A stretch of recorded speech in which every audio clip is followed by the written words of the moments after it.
When Jake and I were talking about having kids, I could not figure out why it would be a good idea to become parents.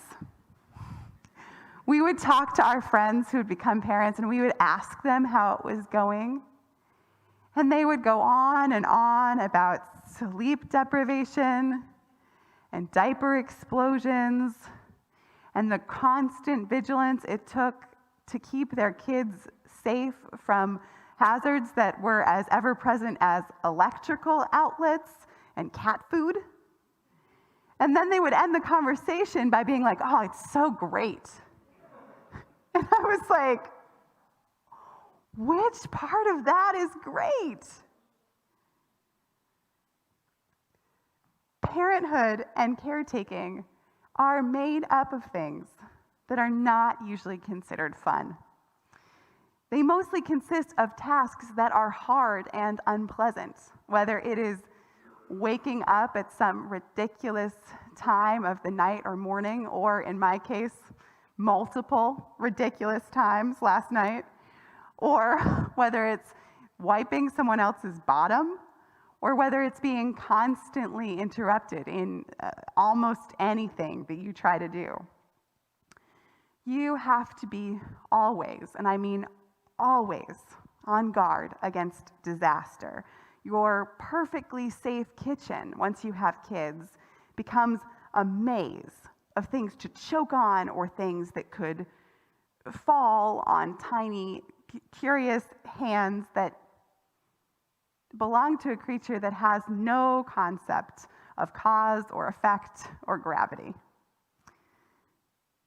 Being a caretaker means that you are constantly tied to a vulnerable person.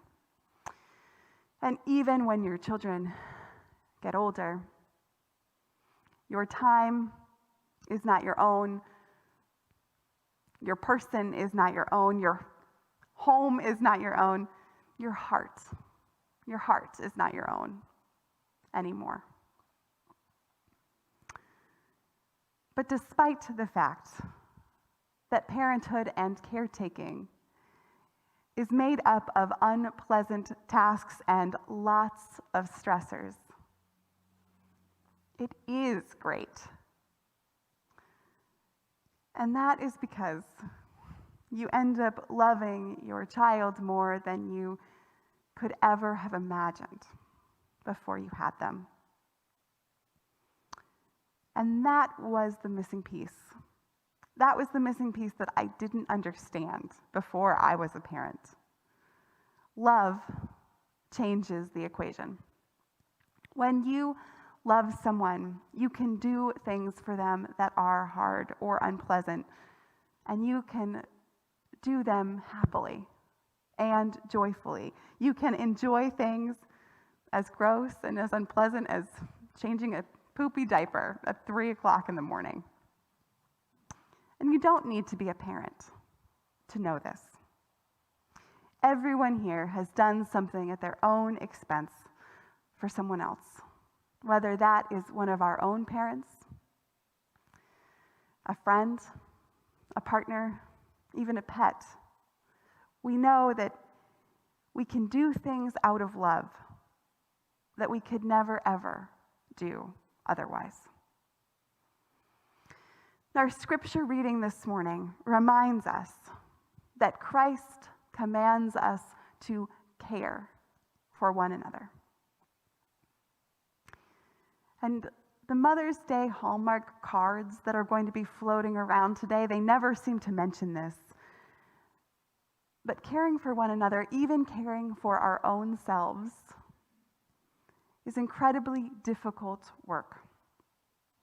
Most of the time, or much of the time, it is downright hard.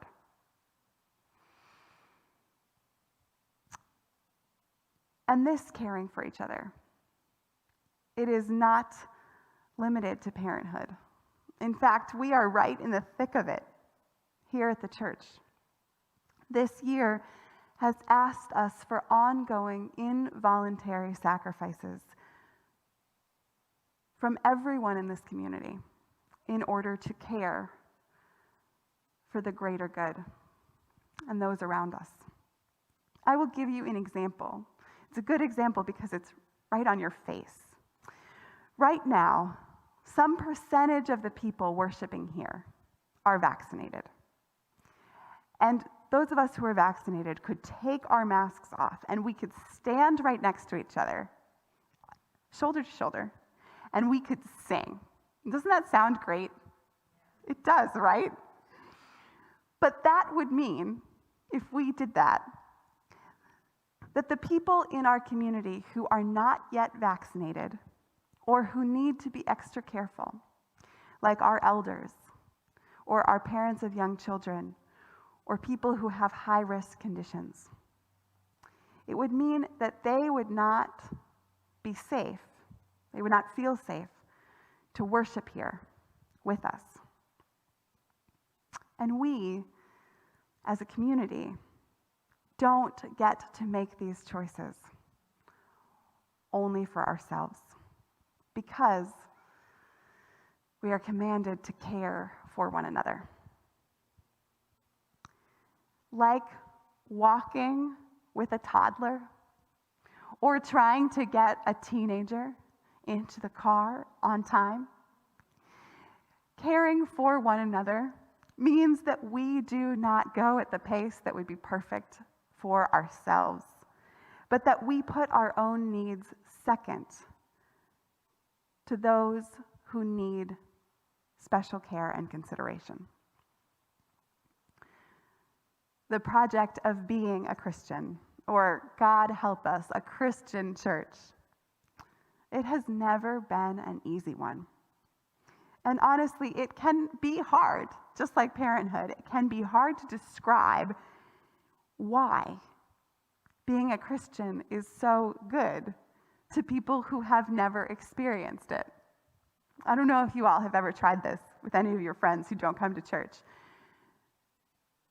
But, we sit in these wooden pews, and then we hear scripture, and then someone stands up here, usually me, and tells you how you might be better people in the world, and then we confess, and then we give some of our own money away.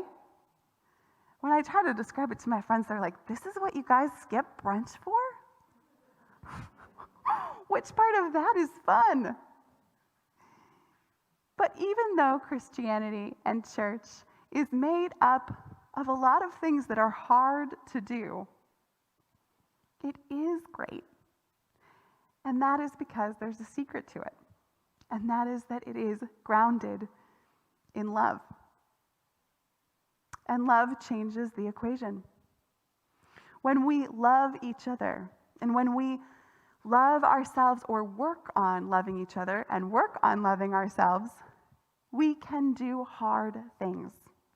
We can do hard things for one another, and we can enjoy things like serving one another and protecting one another and worshiping beside one another. Even things that we would not necessarily enjoy without our love. So on this Sunday, when we are thinking about caretaking and mothering, let us remember again that Christ called us to be family to each other and gave us into each other's care. As God cares for us, as God mothers us, let us continue to mother one another. It is not difficult or burdensome if we can but center ourselves in the reality of God's love. May God be with us as we go forth and do this here, in our homes, and in the world. Praise be to God.